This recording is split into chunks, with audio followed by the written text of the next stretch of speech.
Hey everyone, welcome to a summer update for the Tesla app. This will be the latest version. The video I did 10 months ago to a year ago is outdated. There was a new UI update, and even since then, new features, new settings. So that one is quite outdated. And so this will be the most current one to look at for summer 2022.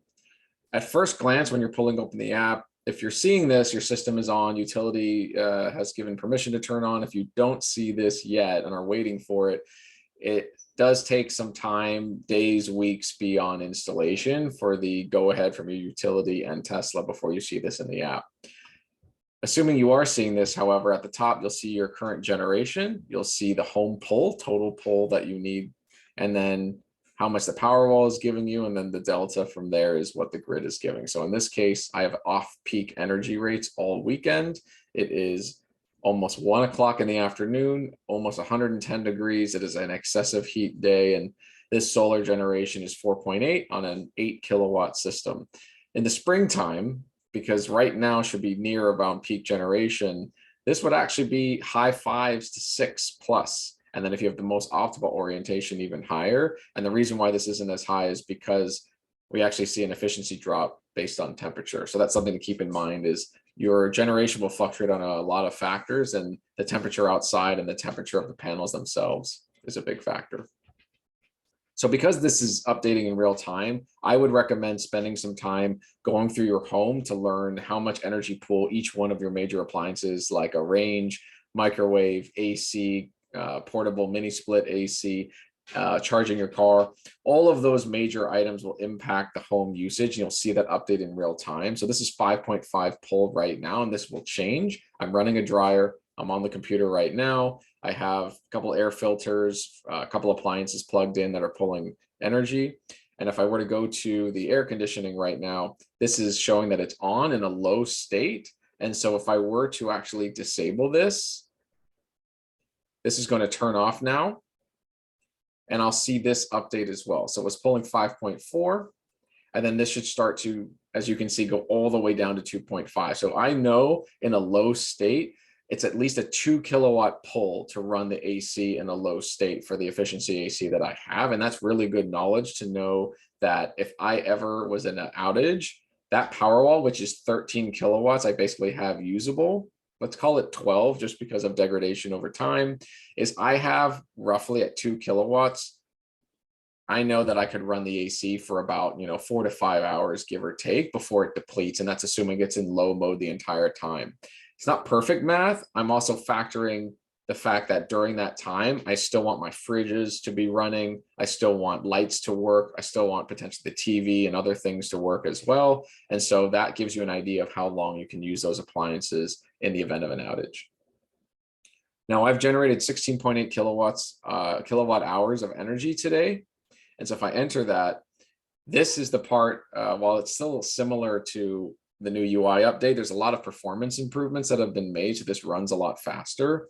There's a couple of views. Right now I'm in a year view, and you can see that with this dot, I have the total amount of energy I'm pulling from the grid, which is above the line. And then this is the amount of energy I've exported or sold back to the utility. If we swap through here and I go to the Powerwall, this is how much I've actually used from the battery, how much usage based on my settings. Solar is going to tell you the generation. I like this view as far as the year, at least to show you, because it really paints a picture of the efficiency of the panels. Springtime, right? These months, February, March, April, May, we have high generation. There's a lot of sunlight. The main difference is, although there's more sunlight in June, July, and August, it's lower efficiency because of how hot it is outside. And this illustrates that despite there being more sunlight hours throughout the day. If I go to year 2020, you'll see the same pattern: higher efficiency in the springtime, lower in the summer, and then it starts to lower again as we enter the fall and the sunlight decreases, and then the lowest in the wintertime, November through January. And this is how we're trending this year. The blue is going to be your total home usage. And the way to read this generally is whatever this data is, there's one, which is just the raw data for the category you're picking. So home usage in total, solar generation, Powerwall discharge, and grid usage, import and export. And then at the top here is an overlay that allows you to see more data on the entire category that factors in all those other categories in the same view. So for example, total home usage is now broken down because I'm overlaying it with the other data with grid pull, Powerwall pull, and then how much the sun was able to provide. And then as we look down here, where was the source of that energy? So roughly a quarter of that is actually from the sun, and the majority of it I'm actually pulling off peak with the grid. This doesn't say that. I just know that because those are the settings that I'm using, is these are off peak. So you'll be able to see that for each of the categories. If you're on a day view, this helps give you an idea and to ensure that your settings are in flight. My net usage is 43 kilowatts. And then if I were to remove this overlay, I can see the total again for the grid, since I have that on that setting. Here's the graph for solar generation. As you can see, it's peaking right now and does start a little before 6 a.m. And then if I were to go yesterday, this is my generation. And then this is the Powerwall. This is one of the better views that I like to see if I go down during the week. This is a perfect example because I have peak times and off peak times. This highlighted area is my peak. And so I really want to see almost nothing here as far as light gray. So right now I am using power during peak. However, this is being offset by the Powerwall. And this lets me know that during the peak times, I'm not actually pulling from the grid because that's the most expensive. So this is working quite well. We're going to go back. And then now the next item that we want to review is the impact. When you go on here, this is going to give you that breakdown, but it's a more focus on generally what is your offset overall and from which energy source for peak and off peak. There must be an issue with the app. Graph data is usually available. It's not showing right now. If we go down, we have energy value, and you'll get into this shortly. This is actually inaccurate for me and probably most SRP users. Everywhere else in the country, this should be accurate. And this will be based on new pricing settings that can be set up in the app, which has been quite helpful. Although the way I have it set up in probably 90% plus cases, this will be accurate. However, for some of us that have weird utility plans that have weird charges that are different than just a simple buy rate and sell rate, that's why this is so off. I have not generated 15,000 in value this year. I'm not even close. So you can ignore that as far as the figure accuracy for this video for me. However, for you, if you have a simple utility rate with a fixed buy and sell price, this should be accurate and a new helpful feature. As you can see, that's estimate based on average demand, and that's a plan for SRP that I've actually set up. So we'll get into this in a moment. The other piece in impact that I think is going to be helpful. So again, you have the year view, day, week, and lifetime settings as well, is this backup history. So right now, if I view all events, and I keep going to the bottom and loading more, these are all the times the grid went down since I had the system installed in Q4 in 2019. And so I like this because this lets me know I've had 32 times we've had an outage. Total downtime with no power is 13 hours and a single stint of 3 hours of no power. And that's all the events that we've logged and where there's value. How much is this worth? Person to person, and that's an inherent benefit. Is one thing to have an ROI benefit on do I buy a Powerwall or not, is what is the value of having power, reducing the risk of food spoilage, keeping the lights on, keeping medical devices running in those scenarios. That is very valuable. And this is something that even as close as yesterday, today's the 17th, yesterday we had 2 outages lasting 13 and 23 minutes respectively. And it was great to have power. Was the only one on the block that had power and was still able to watch TV, keep the lights on, keep the fridge running. And it was a seamless cutover. Didn't even realize, the only way we realized that we lost power is that my house automatically shuts off the AC as a backup source because we did lose the grid power, and the Powerwall can only discharge so much power at once to power it. So really good benefit and cool way to log that. The other things with this app is in settings. So that was the impact, how much the offset is. When we go into settings, this is where you'll have a bunch of different settings where you want to automate. I want to make sure my system's running correctly, and you'll spend some time here. The first being your Powerwall settings. And at the top is a decision on how much energy for an outage you want to reserve, so that if you are discharging it and using your battery, it will stop being used at a certain point. I have it at 0 because I want to use as much as I can. I have 1 Powerwall, and I arguably should have 2 to get me through running the AC through the peak time during the summer. And there's a new setting that allows me to put this at 0. Normally, I'd probably, based on Tesla's recommendation, is 20%, 80% to help you through peak, 20% in case of an outage. I'm putting it at 0 because I think that I'll actually be able to charge this battery up with the new grid charge setting. And I want to use as much of the Powerwall that I can so that I can avoid and reduce my costs for the peak times as much as possible. So that's the main setting to think about. And you'll tweak that over time. It's not just use their recommended setting if you're not sure in the beginning, and then you'll kind of learn your habits and behaviors, and it can adjust accordingly and based on your bill charges too. As we go down, there's 2 operational modes. This is a lot simpler than what the app used to be, which had probably 3 or 4 different modes of operation. There's one which is called self-powered, and essentially anytime there's a pull from the grid or home usage, I want to make sure that I am self-powered as much as possible. I want to increase my impact score, and that mode, regardless of the time of day, will pull from the battery when it can, when there's not enough energy offset by solar. Time-based control can have a similar effect. However, it's more strategic in when it does it based on your settings, so that you know I only want to optimize the use of the battery when it's most expensive, and don't do that when it's cheaper. And so for time-based control, I would recommend this for most users. Talk with your utility, explore their utility plans, get on a plan that's time of use. If you have a battery system, you'll save a lot more money, and it'll be a lot less expensive to use your home and charge your EV if you have one, or charge your battery on off-peak times. When you're in time-based control, there's a couple things to do. You'll click on the plan, enter in your own plan with your utility, and if Tesla has the data, they'll pull it in for you. If they don't, you'll need to do some manual configuration. What I have set up is essentially what SRP has on this plan, which is 2 seasons with different buy and sell prices. It's pretty simple. It may look complex initially. Just follow the steps and the app will take you through. As an example, when you're setting this up, it'll walk you through and say, okay, which seasons do you have? And you can add a season or remove a season. And when you add a season, you're going to go through season 1, which is November through April that I'm setting up. And this lasts Monday through Friday. This is a very specific point of time where there's peak prices, off-peak prices. And the nice update since the last video is they have dual peak support.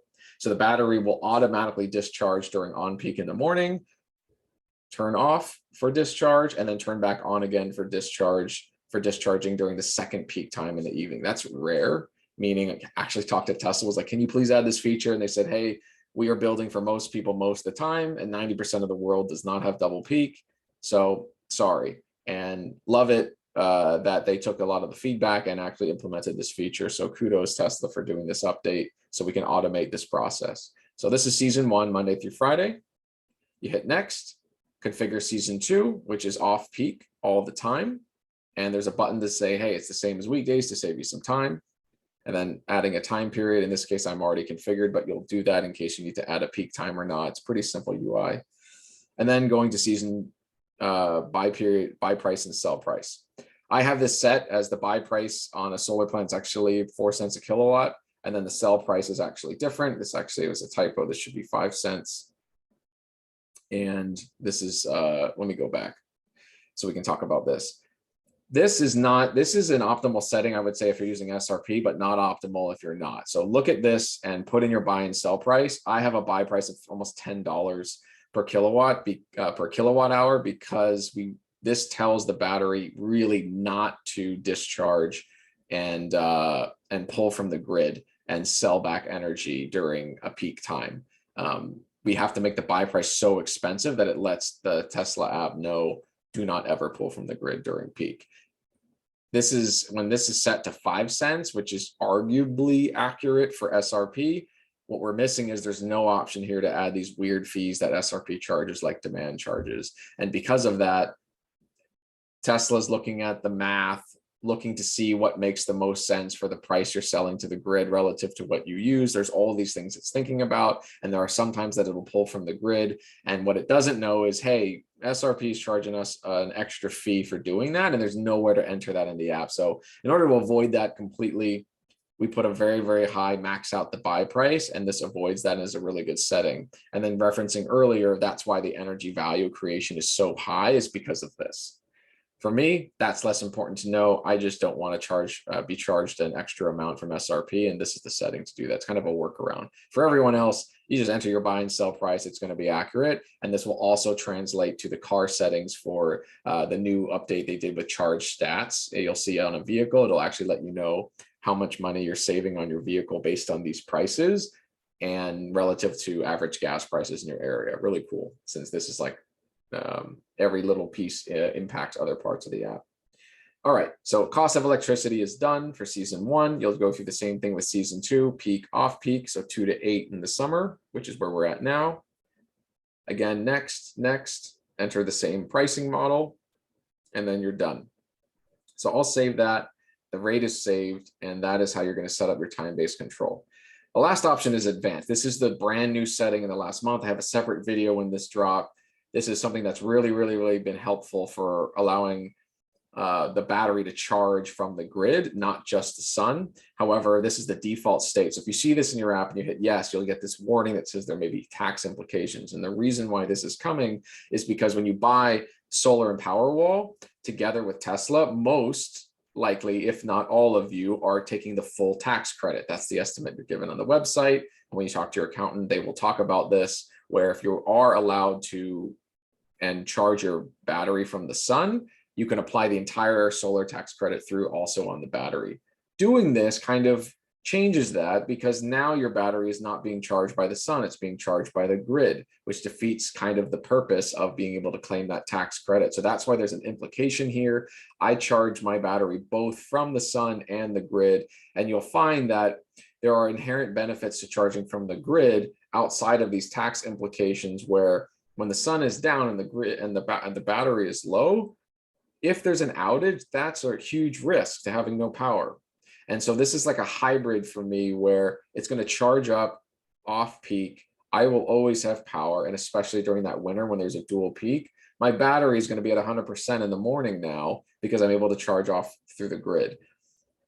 The tax implications here, unknown. I'm not saying you should do this. It's just I want you to know my experience. I have it in yes, because it's been really helpful for making sure that I have enough power at all parts of the day.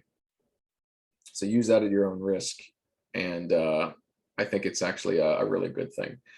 The next setting is EV charging. And this is saying, and I would only recommend, honestly, lowering this amount if you had a lot of power walls, is because the cars, in order to really give them any juice, one vehicle like the Model 3 long range is 82 kilowatt size battery. You need like 5-6 power walls to give that, to replace to charge up your vehicle all the way. So I only have one. There's no amount of power that I can really suck out. I could probably get maybe 10% of range out of my power wall at any given time, 10 to 15% before it's depleted. So I have it set where I only want to share 5% with the vehicle, which is the minimum. I actually can't make it 0. So that's what this setting does, is it allows how much discharge for the vehicle. Stormwatch was a setting before grid charging was in play that I had on all the time, because this was the one exception that allowed charging from the grid, was in the event of emergencies. However, it's really inconsistent. You'll look outside and say, this is insane. It's pulling from the grid during peak to give me power on the battery because of an emergency. And there's no fires, there's no storms. However, the National Weather Service for emergencies, they have a connection with Tesla, and it's engaging. And there'll be times when this doesn't work, and you're looking outside and you're totally losing power, and it's just not great. So I have Stormwatch off because grid charging is now an option. If you don't use time of use, this is a great feature to have on all the time. And even if you do have time of use and it's not that expensive for emergencies, this really reduces the risk of, and gives you a nice combination to say, hey, I don't want to risk tax implications. I do want to charge from the grid, which honestly, you look at the tax code, maybe there's a provision there that says in emergencies only, and that's why this is there. Like, I don't know why this wouldn't have tax implications, since you are charging from the grid and not the sun. I don't know. You have to look into that with your tax professional. All right, that's Stormwatch. Utility rate plan. This is just a direct setting beyond what we were in earlier that takes you right back to that page for editing the utility settings. So there's 2 ways to get there. One is the Powerwall that can get you into the utility. The other is like a direct launch point from this menu. So nothing too different there. Phone pairing. This is allowing you to use the go off grid setting. You have to pair your phone so that you can control your battery to mock an off grid situation. So basically that setting is, once this is paired, you can use a setting, let me go back, that says go off grid. It'll shut the grid down, and which I would recommend doing this. I've fortunately gone through an outage, as you can see, 30 plus times. I know what to expect. If your outages are rare and you don't want to wait to see how is my system going to react in the event of an outage, you don't want to wait for that outage to happen to know what that's like. So this is a cool feature they added to kind of mock that experience. And you can see what appliances, what other things are attached. And if you're waiting for installation, like that's something to have and speak with your installation team, is which appliances are actually backed up based on the power walls that you have. So if you have more power walls or more backup batteries, you can let them know, please hook up my range, my microwave, my AC, all of these, because I know I have enough backup power to power those, versus for myself, I only have one, I have to pick and choose. And so for me, I actually pick the AC and I don't have the electric range hooked up during an outage. And in the Arizona summers where we get monsoons, I want the ability, if I have enough power, not just to run the lights in the fridge, but if I want to run the AC a little bit to keep cool, I can do that. That's more important to me than the electric range, for example, or a microwave. So that's just for me. Now, the last item in settings is Wi-Fi. It was a lot more challenging to connect to Wi-Fi prior to this update and having the access directly to Wi-Fi. Now it's just more simple to connect your systems to Wi-Fi through the app. So those are the main updates with the application. I hope this was helpful in your exploration of this app. And again, pretty simple, a lot faster. I wasn't too happy with the app when this came out with the new UI 10 months ago, and there's been a lot of updates for performance improvements and features that has really made this quite great. And you'll actually see in the App Store, this was rated like 4 stars now, and it was like 3 or 2 point something for a minute. Like it was just a lot worse. And so thank you, Tesla, for making these updates. And I hope this walkthrough was helpful for you for Solar and Powerwall. Take care. Bye-bye.